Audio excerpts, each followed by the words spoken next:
ਕੀ ਤੁਸੀਂ ਆਪਣੇ ਟੈਕਸਿਸ ਨੂੰ ਲੈ ਕੇ ਚਿੰਤਤ ਹੋ? ਤੁਸੀਂ ਆਪਣੀ ਕਮਾਈ ਲਈ ਮਿਹਨਤ ਕਰਦੇ ਹੋ, ਭਾਵੇਂ ਤੁਸੀਂ ਨੌਕਰੀ ਵਿੱਚ ਹੋਵੋ ਜਾਂ ਆਪਣਾ ਬਿਜ਼ਨਸ ਚਲਾਉਂਦੇ ਹੋ। ਜਦੋਂ ਟੈਕਸ ਭਰਨ ਦਾ ਸਮਾਂ ਆਉਂਦਾ ਤਾਂ ਤੁਹਾਨੂੰ ਇੱਕ ਭਰੋਸੇਯੋਗ ਟੈਕਸ ਅਕਾਊਂਟੈਂਟ ਦੀ ਲੋੜ ਹੈ ਜੋ ਟੈਕਸ ਬੈਲੈਂਸ ਦਾ ਤੁਹਾਡੇ ਪੱਖ ਵਿੱਚ ਜਾਣਾ ਯਕੀਨੀ ਬਣਾਵੇ। ਸਿਆਟਲ ਦੀ ਜਾਣੀ ਪਛਾਣੀ company accurate accountants and taxes ਤੁਹਾਡੀ ਸੇਵਾ ਵਿੱਚ ਹਾਜ਼ਰ ਹੈ। ਅਸੀਂ ਹਰ ਤਰ੍ਹਾਂ ਦੇ ਟੈਕਸ ਭਰਨ ਵਿੱਚ ਤੁਹਾਡੀ ਮਦਦ ਕਰਾਂਗੇ। ਟੈਕਸ ਸੰਬੰਧੀ ਕਿਸੇ ਵੀ ਤਰ੍ਹਾਂ ਦੇ ਸਵਾਲ ਲਈ ਅੱਜ ਹੀ ਸਾਡੇ ਤੱਕ ਪਹੁੰਚ ਕਰੋ। Accurate accountants and Texas.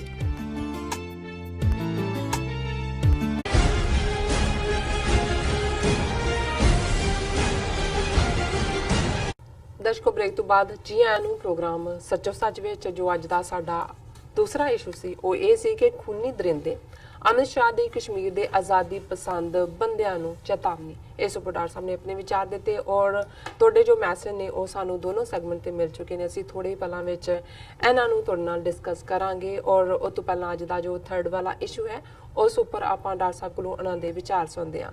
ਔਰ ਤੁਹਾਡਾ ਲਿਖਣ ਲਈ ਸਭ ਦਾ ਬਹੁਤ ਬਹੁਤ ਸ਼ੁਕਰੀਆ। ਤੁਸੀਂ ਸਾਡੇ ਨਾਲ ਇਸੇ ਤਰ੍ਹਾਂ ਹੀ ਬਣੇ ਰਹਿਣਾ। ਜੀ ਡਾਕਟਰ ਸਾਹਿਬ, ਕੀ ਕਹਿਣਾ ਚਾਹੋਗੇ?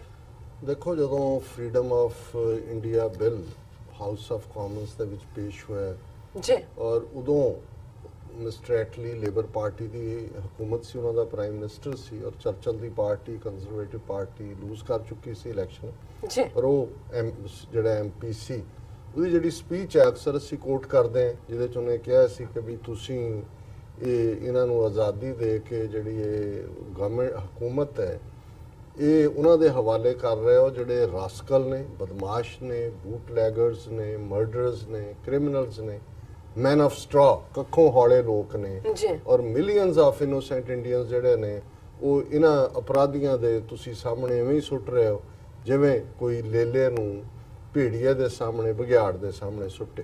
ਔਰ ਅੱਜ 72 ਸਾਲ ਬਾਅਦ ਜਦੋਂ ਅਸੀਂ ਦੇਖ ਰਹੇ, ਬੇਸ਼ੱਕ ਇਸ ਜਦੋਂ ਚਰਚਲ ਨੇ ਗੱਲ ਕਹੀ ਉਦੋਂ ਗਾਂਧੀ, ਨਹਿਰੂ, ਪਟੇਲ, ਮੌਲਾਨਾ ਅਬੁਲ ਕਲਾਮ ਆਜ਼ਾਦ ਵਰਗੇ ਜਿਨ੍ਹਾਂ ਨੂੰ ਅੱਜ ਸਟਾਲਵਾਰਟ ਕਿਹਾ ਜਾਂਦਾ ਹੈ ਉਹ ਲੋਕ ਸੀ। ਜੇ ਉਦੋਂ ਵੀ ਚਰਚਲ ਨੂੰ ਨਜ਼ਰ ਆਉਂਦਾ ਸੀ ਵੀ ਇਹਨਾਂ ਦੇ ਪਿੱਛੇ ਕਿਸ ਲੈਵਲ ਦਾ ਭੀੜ ਕਲਚਰ ਲੁਕਿਆ ਹੋਇਆ ਔਰ ਕਿਸ ਲੈਵਲ ਦੇ ਗੁੰਡੇ ਲੁਕੇ ਹੋਏ ਨੇ, ਅੱਜ ਤਾਂ ਉਹਨਾਂ ਦੇ ਹੱਥ 'ਚ ਹੈ ਜਿਹੜੇ ਸਿੱਧੇ ਸਿੱਧੇ ਹੀ ਗੁੰਡੇ ਨੇ। ਔਰ ਇਹੀ ਨਹੀਂ, ਜਿਹੜੇ ਗੁੰਡੇ ਦੂਜੀਆਂ ਪਾਰਟੀਆਂ 'ਚ ਬੈਠੇ ਹੋਏ ਸੀ, ਕੋਈ ਕਾਂਗਰਸ 'ਚ, ਕੋਈ ਤੇਲਗੂ ਦੇਸਮ 'ਚ, ਕੋਈ ਹੋਰ ਰੀਜਨਲ ਪਾਰਟੀ 'ਚ, ਜਿਉਂ ਹੀ ਇਹ ਗੁੰਡਿਆਂ ਦੀ ਪਾਰਟੀ ਦੀ ਹਕੂਮਤ ਬਣੀ ਹੈ ਔਰ ਹਕੂਮਤ ਬਣਨ ਤੋਂ ਵੀ ਪਹਿਲਾਂ ਕੁਝ ਪਿਛਲੀਆਂ ਚੋਣਾਂ ਵੇਲੇ ਜਿਹੜੇ ਨੇ ਪਲਾਕੀ ਮਾਰ ਕੇ ਇੱਧਰ ਵੜ ਗਏ ਆ ਕੇ, ਤਾਂ ਕਿ ਉਹਨਾਂ ਦੇ ਖਿਲਾਫ ਜਿਹੜੇ ਕੇਸ ਵੀ ਨੇ ਮਾੜੇ ਮੋਟੇ ਕਿਤੇ ਹੋਏ ਰਜਿਸਟਰ ਤੋਂ 20 ਸਾਲ ਰਹਿੰਦੇ ਹੀ ਨੇ, ਖੁੱਲਦੀਆਂ ਹੀ ਨਹੀਂ ਫਾਈਲਾਂ ਕਿ ਵੀ ਉਹਨੂੰ ਵੀ ਉਹ ਆਪਣੇ ਹੱਕ 'ਚ ਭੁਗਤਾ ਸਕਣ। ਔਰ ਇਹ ਗੱਲ ਮੈਂ ਨਹੀਂ ਕਹਿ ਰਿਹਾ, ਇਹ ਇੱਕ ਉਹਨਾਂ ਦੀ ਆਰਗੇਨਾਈਜੇਸ਼ਨ ਹੈ ਜਿਹੜੇ ਕੁਝ ਇਮਾਨਦਾਰ ਮੈਜੋਰਿਟੀ ਕਮਿਊਨਿਟੀ ਦੇ ਲੋਕ ਨੇ ਜਿਹੜੇ ਸਮਝ ਰਹੇ ਨੇ ਕਿ country is going to the dogs, ਇਹ ਕੁੱਤਿਆਂ ਦੇ ਹਵਾਲੇ ਹੋ ਰਿਹਾ। ਉਹਨਾਂ ਦੀ ਐਸੋਸੀਏਸ਼ਨ ਫॉर ਡੈਮੋਕ੍ਰੈਟਿਕ ਰਿਫਾਰਮਸ ਹੈ ਔਰ ਉਹਨਾਂ ਦੀ ਇਹ ਰਿਪੋਰਟ ਹੈ कि 40% BJP candidates were facing criminal charges including crimes against women and murder.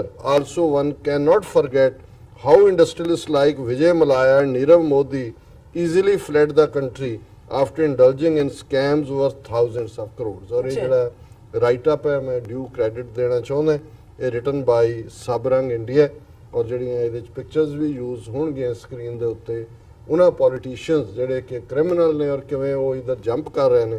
ਪਰ ਇਹਨਾਂ ਨੇ ਬਿਲਕੁਲ ਕਲੀਅਰਲੀ ਕਿਹਾ ਵੀ 40% ਉਹ ਕ੍ਰਿਮੀਨਲ ਕੋਈ ਮਾੜਾ ਮੋਟੇ 751 ਦਾ ਕੇਸ ਨਹੀਂ ਅਮਨ ਭੰਗ ਦਾ, ਮਰਡਰ ਔਰ ਰੇਪ ਦੇ ਵਿੱਚ ਨੇ 40% ਬੀਜੇਪੀ ਦੇ ਇਸ ਨੇ।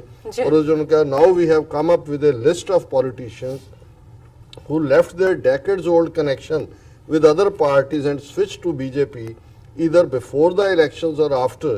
Interestingly, these politicians are facing some severe criminal charges and were even accused of corruption by their own party.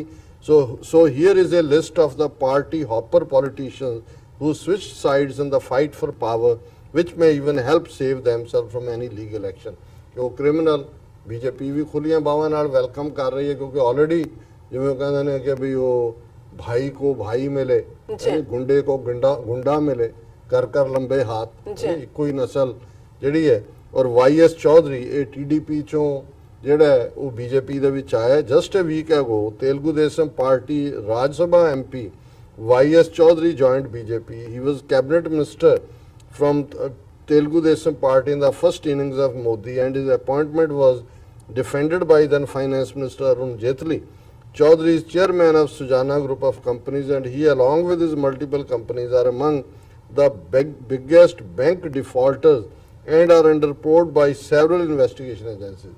ਇਹ TDP ਪਾਰਟੀ ਪਿਛਲੀ ਗਵਰਨਮੈਂਟ ਵੇਲੇ ਮੋਦੀ ਦੀ ਅਲਾਈਅੰਸ ਪਾਰਟਨਰ ਸੀ ਔਰ ਇਹਦੇ ਖਿਲਾਫ ਵੱਡੇ ਵੱਡੇ ਫਰਾਡ ਨੇ currency he is being proud by CBI in the currently he is being probed by CBI in a set of 3 FIRs which allege that electrical equipment manufacturer Best and Crompton Engineering Projects Limited, which the CBI claims is linked to Chaudhary, fraudulently obtained loans of over rupees 360 crore from a consortium of banks and then defaulted. ਇਹ ਸਿੱਧਾ ਹੀ 360 ਕਰੋੜ ਖਾ ਗਏ ਜਾਲੀ ਕੰਪਨੀਆਂ ਦੇ ਨਾਂ ਥੱਲੇ। ਸੋ ਇਹ ਸਿਟਿੰਗ ਮੈਂਬਰ ਰਾਜ ਸਭਾ ਦਾ ਹੁਣ ਇਹਨੇ BJP ਜੁਆਇਨ ਕਰ ਲਈ। ਫਿਰ ਤੇਲਗੂ ਦੇਸਮ ਪਾਰਟੀ ਦਾ CM Ramesh along with YS Chaudhary, TDP Raj Sabha member and industrialist CM Ramesh also joined BJP.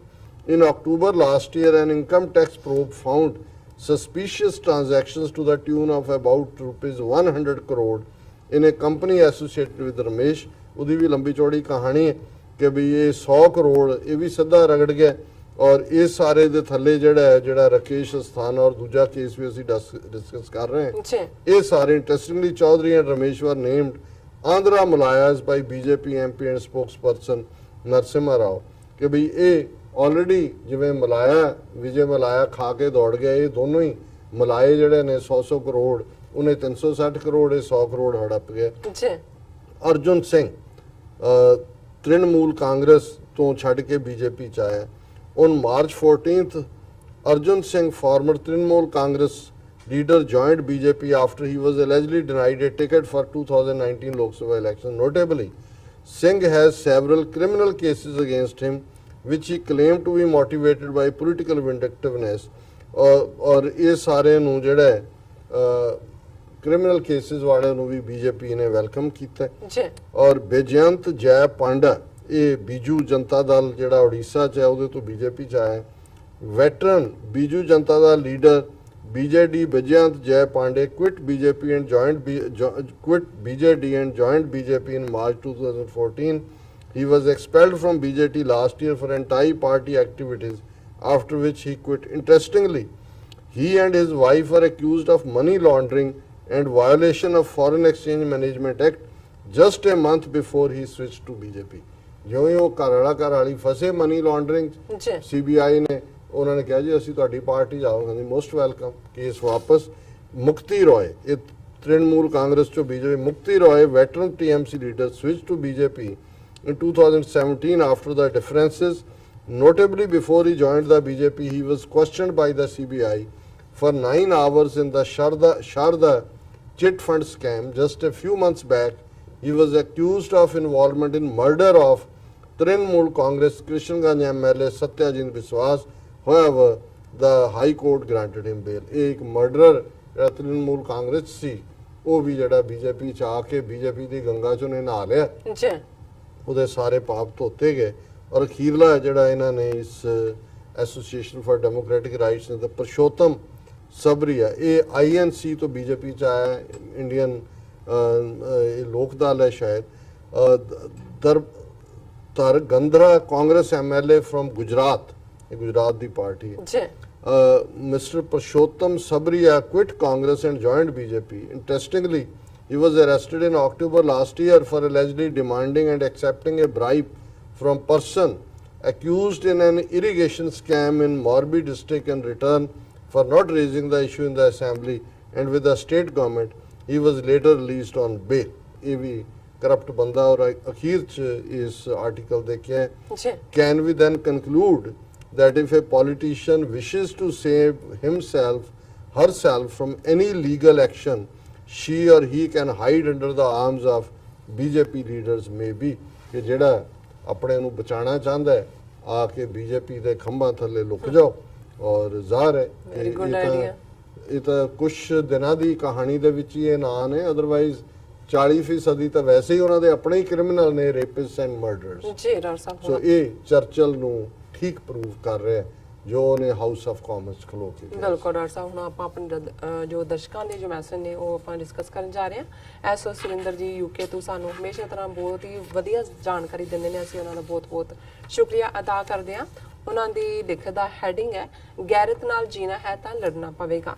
Hong Kong ਬਹੁਤ ਸਾਲ ਬਰਤਾਨੀਆ ਦੀ ਬਸਤੀ ਸੀ। ਹਾਂਗਕਾਂਗ ਜਦੋਂ ਬਰਤਾਨੀਆ ਦੀ ਬਸਤੀ ਸੀ, ਇੱਥੇ ਯੂਰਪ ਵਰਗੀ ਖੁੱਲ੍ਹ ਸੀ। ਜਦੋਂ ਇਹ ਚੀਨ ਦੇ ਕਬਜ਼ੇ ਵਿੱਚ ਆ ਗਿਆ, ਇਸ ਦੀ ਆਜ਼ਾਦ ਹੈਸੀਅਤ ਤਾਂ ਰਹੀ, ਲੇਕਿਨ ਇਸ ਤੇ ਚੀਨ ਦੀ ਪਕੜ ਰਹੀ। ਬਰਤਾਨੀਆ ਦੇ ਕਬਜ਼ੇ ਸਮੇਂ ਇੱਥੇ ਚੀਨ ਤੋਂ ਇਲਾਵਾ ਦੁਨੀਆ ਦੇ ਹੋਰ ਦੇਸ਼ਾਂ ਦੇ ਲੋਕ ਵੀ ਆ ਕੇ ਵਸ ਗਏ। ਹੁਣ ਅਲੱਗ-ਅਲੱਗ ਮਜ਼ਹਬਾਂ ਦੇ ਬੋਲੀਆਂ ਦੇ ਲੋਕ ਹਾਂਗਕਾਂਗ ਦੇ ਸ਼ਹਿਰੀ ਹਨ। ਹਾਂਗਕਾਂਗ ਵਿੱਚ ਲੋਕਾਂ ਦਾ ਵੱਡਾ ਹਜੂਮ ਦਾ ਸੜਕਾਂ ਤੇ ਆਉਣ ਦਾ ਵੱਡਾ ਕਾਰਨ ਕੀ ਹੈ? ਹਾਂਗਕਾਂਗ ਦੀ ਸਰਕਾਰ ਇੱਕ ਐਸਾ ਬਿੱਲ ਪਾਸ ਕਰਨ ਜਾ ਰਹੀ ਹੈ ਜਿਸ ਦੇ ਤਹਿਤ ਉਹ ਕਿਸੇ ਵੀ ਹਾਂਗਕਾਂਗ ਦੇ ਸ਼ਹਿਰੀ ਨੂੰ ਫੜ ਕੇ ਚੀਨ ਦੇ ਹਵਾਲੇ ਕਰ ਸਕਦੀ ਹੈ। ਚੀਨ ਆਈ ਥਿੰਕ ਸੋਸ਼ਲਿਸਟ ਦੇਸ਼ ਹੈ ਜਿੱਥੇ ਕਾਨੂੰਨ ਬਹੁਤ ਸਖਤ ਹਨ। ਅਕਸਰ ਅਦਾਲਤਾਂ ਮੌਤ ਦੀ ਸਜ਼ਾ ਦੇ ਦਿੰਦੀਆਂ ਹਨ। ਹਾਂਗਕਾਂਗ ਵਿੱਚ ਇਹ ਗੱਲ ਗਰਦਿਸ਼ ਕਰ ਰਹੀ ਹੈ ਕਿ ਇਹ ਬਿੱਲ ਸਿਆਸੀ ਵਿਰੋਧੀਆਂ ਨੂੰ ਖਤਮ ਕਰਨ ਲਈ ਹੋਵੇਗਾ। ਇਸ ਕਾਨੂੰਨ ਨਾਲ ਹਾਂਗਕਾਂਗ ਦੇ ਲੋਕਾਂ ਦੇ ਮਨੁੱਖੀ ਹੱਕਾਂ ਦਾ ਕਤਲ ਹੋ ਜਾਵੇਗਾ। ਹਾਂਗਕਾਂਗ ਦੀਆਂ ਸੜਕਾਂ ਤੇ ਇੰਨੇ ਲੋਕਾਂ ਦਾ ਸੜਕਾਂ ਤੇ ਆਉਣਾ ਦੁਨੀਆ ਨੂੰ ਇਹ ਸੁਨੇਹਾ ਦੇ ਰਿਹਾ ਹੈ ਕਿ ਇਹ ਲੋਕ ਆਪਣੇ ਮਨੁੱਖੀ ਅਧਿਕਾਰਾਂ ਪ੍ਰਤੀ ਕਿੰਨੇ ਸੁਚੇਤ ਹਨ। ਇੰਨੇ ਲੋਕਾਂ ਦੇ ਸੜਕਾਂ ਤੇ ਆਉਣ ਨਾਲ ਕੈਰੀਲੌਮ ਨੇ ਹਾਂਗਕਾਂਗ ਦੇ ਸ਼ਹਿਰੀਆਂ ਤੋਂ ਮਾਫੀ ਮੰਗੀ ਹੈ। ਸਰਕਾਰ ਵੱਲੋਂ ਅਫਸੋਸ ਜ਼ਾਹਿਰ ਕੀਤਾ ਹੈ ਕਿ ਲੋਕਾਂ ਦੀਆਂ ਭਾਵਨਾਵਾਂ ਨੂੰ ਠੇਸ ਪੁੱਜੀ ਹੈ। ਇਹ ਸਾਡਾ ਦੇਸ਼ ਹੈ ਜਿੱਥੇ ਜੋ ਮਰਜ਼ੀ ਹੋ ਜਾਵੇ, ਜਿਹੜਾ ਮਰਜ਼ੀ ਕਾਲਾ ਕਾਨੂੰਨ ਬਣ ਜਾਵੇ, ਜਿੱਥੇ ਮਰਜ਼ੀ ਮਨੁੱਖੀ ਅਧਿਕਾਰ ਕਤਲ ਹੋ ਜਾਣ, ਨਾ ਸਰਕਾਰ ਮਾਫੀ ਮੰਗਦੀ ਹੈ, ਨਾ ਲੋਕ ਆਪਣੇ ਅਧਿਕਾਰਾਂ ਲਈ ਸੜਕਾਂ ਤੇ ਆਉਂਦੇ ਹਨ। ਸਕਰੀਨਤਾ, ਡਰ, ਖੁਦਗਰਜ਼ੀ, ਲਾਲਚ ਦੀ ਲੋਕਾਂ ਦੀ ਸੋਚ ਤੇ ਇੰਨੀ ਤਕੜੀ ਪਕੜ ਹੈ ਕਿ ਲੋਕ ਰੋਜ਼ ਜ਼ਲੀਲ ਹੋਈ ਜਾਣਗੇ। ਕੱਲਾ ਕੁੱਟ ਖਾਈ ਜਾਵੇਗਾ। ਜ਼ਬਰ ਦੇ ਖਿਲਾਫ ਲੋਕਾਂ ਦੀ ਇੱਕ ਆਵਾਜ਼ ਕਦੇ ਬੁਲੰਦ ਨਹੀਂ ਹੋਵੇਗੀ। ਅੱਜ ਪੰਜਾਬ ਨੂੰ ਜਿਵੇਂ ਮਾਰਿਆ ਲਤਾੜਿਆ ਜਾ ਰਿਹਾ ਹੈ, ਚਾਹੀਦਾ ਸੀ ਪੰਜਾਬ ਦੇ ਲੋਕ ਆਪਣੇ ਸੂਬੇ ਲਈ ਇੱਕ ਝੰਡੇ ਥੱਲੇ ਇਕੱਠੇ ਹੁੰਦੇ। ਅਸੀਂ ਅਲੱਗ-ਅਲੱਗ ਖੈਮਿਆਂ ਵਿੱਚ ਵੰਡੇ ਹਾਂ। ਪੰਜਾਬ ਵਿੱਚ ਹਰ ਖੈਮੇ ਵਿੱਚ ਮੌਤ ਵਰਗੀ ਚੁੱਪ ਹੈ। ਰੱਬ ਖੈਰ ਕਰੇ ਪੰਜਾਬ ਦੇ ਕਰੋੜਾਂ ਲੋਕ ਹਾਂਗਕਾਂਗ ਦੇ 20 ਲੱਖ ਲੋਕਾਂ ਵੱਲ ਵੇਖਣ। ਹੱਕ ਲਈ ਕਿਵੇਂ ਲੜਿਆ ਜਾਂਦਾ ਹੈ। ਗੈਰਤ ਨਾਲ ਜੀਣਾ ਹੈ ਤਾਂ ਲੜਨਾ ਪਵੇਗਾ। ਐਸ ਸੁਰਿੰਦਰ ਜੀ ਦਾ ਹਮੇਸ਼ਾ ਹੀ ਤਬਸਰਾ ਬੜਾ ਖੋਜ ਭਰਪੂਰ ਹੁੰਦਾ ਹੈ। ਬਿਲਕੁਲ, ਉਹਨਾਂ ਨੇ ਹਾਂਗਕਾਂਗ ਦੀ ਐਗਜ਼ਾਮਪਲ ਦੇ ਕੇ ਪੰਜਾਬ ਨੂੰ ਵੰਗਾਰਿਆ ਕਿ ਜੇ ਉੱਥੇ ਲੱਖਾਂ ਲੋਕ ਨਿਕਲ ਸਕਦੇ ਨੇ ਔਰ ਜੋ ਵੀ ਉਹ ਲਾਗੂ ਕਰਨਾ ਚਾਹੁੰਦੇ ਸੀ ਉਸ ਦੇ ਲਈ ਉਹਨਾਂ ਦੀ ਹਕੂਮਤ ਮਾਫੀ ਮੰਗਦੀ ਹੈ, ਲੇਕਿਨ ਲੋਕ ਫਿਰ ਵੀ ਜਿਹੜੇ ਤਸੱਲੀ ਨਹੀਂ ਕਰਦੇ ਜੀ। ਤਾਂ ਫਿਰ ਇੰਨੇ ਜ਼ੁਲਮਾਂ ਦੇ ਰੂਬਰੂ ਲੱਖਾਂ ਲੋਕ ਕਿਉਂ ਸੜਕਾਂ ਤੇ ਨਹੀਂ ਉਤਰਦੇ ਔਰ ਕੱਲੇ ਕਿਉਂ ਕੁੱਟ ਖਾ ਰਹੇ ਨੇ? ਔਰ ਬਿਲਕੁਲ ਇਹ ਵੈਲਿਡ ਨੁਕਤਾ ਹੈ ਔਰ ਇਸ ਸੰਬੰਧੀ ਅੱਜ ਹੋਰ ਵੀ ਲਿਖਤਾਂ ਬਹੁਤ ਸਾਰੀਆਂ ਸੋਸ਼ਲ ਮੀਡੀਆ ਦੇ ਉੱਤੇ ਚੱਲ ਰਹੀਆਂ ਸੀ। ਜੀ, ਦਲਜੀਤ ਸਿੰਘ ਜੀ ਸਾਲਕਦੇ ਨੇ ਕਹਿੰਦੇ ਨੇ ਕਿ ਡਾਕਟਰ ਸਾਹਿਬ ਹਿੰਦੂ ਤਵੀਆਂ ਦੇ ਮੂੰਹ 'ਚ ਵੀ ਹੁਣ ਛੁਰੀ ਹੈ। ਖਾਲਸਾਨ ਖਾਲਸਾ ਰਾਜ ਦੀ ਆਈਡੀ ਤੋਂ ਸਾਨੂੰ ਆਇਆ ਹੈ ਮੈਸੇਜ। ਬਿਲਕੁਲ ਠੀਕ ਹੈ। ਹੁਣ ਤਾਂ ਉਹ ਰਾਮ ਨਹੀਂ ਕਹਿੰਦੇ, ਹੁਣ ਤਾਂ ਇੱਕ ਛੁਰੀ ਬਗਲ 'ਚ ਹੈ, ਇੱਕ ਮੂੰਹ 'ਚ ਹੈ। ਬਿਲਕੁਲ। ਇਹ ਲਿਖਦੇ ਨੇ, ਵਾਹਿਗੁਰੂ ਜੀ ਕਾ ਖਾਲਸਾ ਵਾਹਿਗੁਰੂ ਜੀ ਕੀ ਫਤਿਹ। ਰਾਜ ਦਾ ਸੰਕਲਪ ਖਾਲਸੇ ਦੇ ਖੂਨ ਵਿੱਚ ਹੈ। ਖਾਲਸਾ ਜਾਂ ਤਾਂ ਬਾਦਸ਼ਾਹ ਹੈ ਜਾਂ ਬਾਗੀ। ਹਿੰਦ ਹਕੂਮਤ ਜਿਤਨੀ ਮਰਜ਼ੀ ਆਪਣੀ ਵਾਹ ਲਾ ਲਵੇ, ਖਾਲਸੇ ਨੂੰ ਰਾਜ ਕਰਨ ਤੋਂ ਨਹੀਂ ਰੋਕ ਸਕਦੀ। ਇੱਥੇ ਤੇ ਕਈ ਨਰੰਗੇ ਵਰਗੇ ਹੋ ਗੁਜ਼ਰੇ ਨੇ ਤੇ ਇਹਨਾਂ ਨੇ ਵੀ ਇਸੇ ਤਰ੍ਹਾਂ ਚੱਲ ਖਤਮ ਹੋ ਜਾਣਾ ਹੈ, ਕਿਉਂਕਿ ਖਾਲਸਾ ਅਕਾਲ ਪੁਰਖ ਦੀ ਫੌਜ ਹੈ ਤੇ ਅਕਾਲ ਪੁਰਖ ਆਪ ਇਸ ਕੌਮ ਦਾ ਸੈਨਾਪਤੀ ਹੈ। ਜਿਸ ਦੀ ਕੌਮ ਦਾ ਸੈਨਾਪਤੀ ਅਮਰ ਹੋਵੇ ਉਹ ਕੌਮ ਵੀ ਕਦੇ ਖਤਮ ਨਹੀਂ ਹੋ ਸਕਦੀ। ਇਹ ਤਾਂ ਬਸ ਹਿੰਦੁਸਤਾਨ ਭਲੇਖਾ ਪਾਲੀ ਬੈਠਾ ਹੈ। ਖਾਲਸਾ ਜ਼ਿੰਦਾਬਾਦ। ਰੈਫਰੈਂਡਮ 2020 ਜ਼ਿੰਦਾਬਾਦ ਉਹਨਾਂ ਨੇ ਕਿਹਾ। ਦਰਸ਼ਨ ਸਿੰਘ ਸਾਨੂੰ ਫਤਿਹ ਬੁਲਾਉਂਦੇ ਨੇ। ਪੰਨੂ ਸਾਹਿਬ ਸਾਨੂੰ ਲਿਖਦੇ ਨੇ 2020। ਜੀ ਡਾਕਟਰ ਸਾਹਿਬ। ਗੈਰੇਜ ਸੰਧੂ, ਅਨਦਰ ਕਲੇਸ਼, ਜਾਵੇਦ ਖਾਨ, ਬਾਬਾ ਮਲਿਕ, ਸੁਰਿੰਦਰ ਸਿੰਘ ਜੀ, ਫਿਰ ਜਾਵੇਦ ਖਾਨ ਔਰ ਉਹਨਾਂ ਦੀ ਜਾਵੇਦ ਖਾਨ ਜੀ ਦੇ 2-3 ਮੈਸੇਜ ਨੇ। ਜ਼ਫਰ ਇਕਬਾਲ, ਅਨਦਰ ਕਲਿਸ਼, ਫਿਰ ਉਹਨਾਂ ਨੇ ਕਿਹਾ ਕਿ ਵੀ ਜਿਹੜੀਆਂ ਐਡ ਸਾਡੇ ਚੱਲਦੀਆਂ ਨੇ ਉਹ ਛੋਟੀਆਂ ਹੋਣ, ਮੂਵਿੰਗ ਲੈਫਟ ਟੂ ਰਾਈਟ, ਕਿ ਖੱਬੇ ਤੋਂ ਸੱਜੇ ਨੂੰ ਜਾਣੀਆਂ ਚਾਹੀਦੀਆਂ। ਮੈਂ ਵੀ ਦੇਖ ਰਿਹਾ ਵੀ ਸਪੇਸ ਕਾਫੀ ਬਲੌਕ ਕੀਤਾ ਹੋਇਆ। ਯੈਸ। ਔਰ ਜ਼ੀਮਨ ਵੜੈਚ ਉਹਨਾਂ ਨੇ ਜਿਹੜਾ ਇਹ ਕਿਹਾ ਕਿ doctor Sahib PM Imran Khan visit USA 20 July to 24 ਜੁਲਾਈ। ਜੀ। Most welcome. ਅਸੀਂ ਉਹਨਾਂ ਦੀ ਵਿਜ਼ਿਟ ਨੂੰ ਵੈਲਕਮ ਕਹਿੰਦੇ ਹਾਂ। ਔਰ ਜ਼ਾਹਰ ਹੈ ਕਿ ਜਿਹੜਾ ਇਹ ਮੁਲਕ ਦੇ ਲਈ ਇੱਕ ਚੰਗਾ ਸਾਈਨ ਹੈ ਜੀ। ਕਿ ਆਈਸ ਬ੍ਰੇਕ ਹੋਈ ਹੈ। ਬਿਲਕੁਲ ਔਰ ਜਾਵੇਦ ਖਾਨ ਕਹਿੰਦੇ ਨੇ ਕਿ doctor Sahib you are my friend okay Very nice. ਅਸੀਂ ਸਾਰੇ ਇੱਕ ਰਸਤੇ ਦੇ ਪਾਂਧੀ ਭਰਾ ਦੋਸਤ ਪਿਆਰੇ ਜੀ ਅਸੀਂ ਇੱਕ ਦੂਸਰੇ ਦੇ ਨਾਲ ਜਿਹੜਾ ਜੁੜੇ ਹੋਏ ਹਾਂ ਇਹ ਸਾਡੀ ਦੋਸਤੀ ਹੈ ਔਰ ਇਹਦੇ ਬਿਲਕੁਲ। ਵਿੱਚ ਤਾਂ ਕੋਈ ਅਨੋਕੇ ਨਹੀਂ ਹੈ ਦੋਸਤੀ ਨਿਭ ਜਾਂਦੀ ਪਰ ਰਿਸ਼ਤੇਦਾਰੀਆਂ ਨਹੀਂ ਨਿਭਦੀਆਂ। हाँ जी। तो ताहिर महमूद कहते ने जब तक ताकत हिंदुस्तान के हाथ में है कम गिनती वालों के साथ जुल्म होता रहेगा। बिल्कुल तुसी ठीक फरमाया। ਜੀ और उन्होंने कहा भी कम गिनती वालों को ताकत बनानी पड़ेगी किस तरह सोचना होगा कि उन्होंने ਉਹਨਾਂ ਨੂੰ ਸੋਚਣਾ ਪਏਗਾ ਕਿ ਉਹਨਾਂ ਨੇ ਆਪਣੀ ਤਾਕਤ ਕਿਵੇਂ ਵਧਾਉਣੀ ਹੈ। ਜੀ ਡਾਕਟਰ ਸਾਹਿਬ ਦੂਸਰੇ ਸੈਗਮੈਂਟ ਤੇ ਮੇਰੇ ਕੋਲ ਮੈਸੇਜ ਨੇ ਹਸਨ ਬੱਟੀ ਰਾਣਾ ਜੀ ਸਾਨੂੰ ਖਾਲਸਾ ਜ਼ਿੰਦਾਬਾਦ ਲਿਖਦੇ ਨੇ, ਬਾਦ ਸਿੰਘ ਸਾਨੂੰ ਫਤਿਹ ਬੁਲਾਉਂਦੇ ਨੇ, ਦਰਸ਼ਨ ਸਿੰਘ ਜੀ ਵੀ ਸਾਨੂੰ ਫਤਿਹ ਬੁਲਾਉਂਦੇ ਨੇ। ਅਸੀਂ ਸਭ ਦਾ ਬਹੁਤ-ਬਹੁਤ ਸ਼ੁਕਰੀਆ ਅਦਾ ਕਰਦੇ ਹਾਂ। ਵਿਊਅਰਸ ਤੁਸੀਂ ਇਸ ਤਰ੍ਹਾਂ ਬਣੇ ਰਹਿਣਾ, ਮਿਲਦੇ ਹਾਂ ਛੋਟੇ ਜਿਹੇ ਬ੍ਰੇਕ ਤੋਂ ਬਾਅਦ।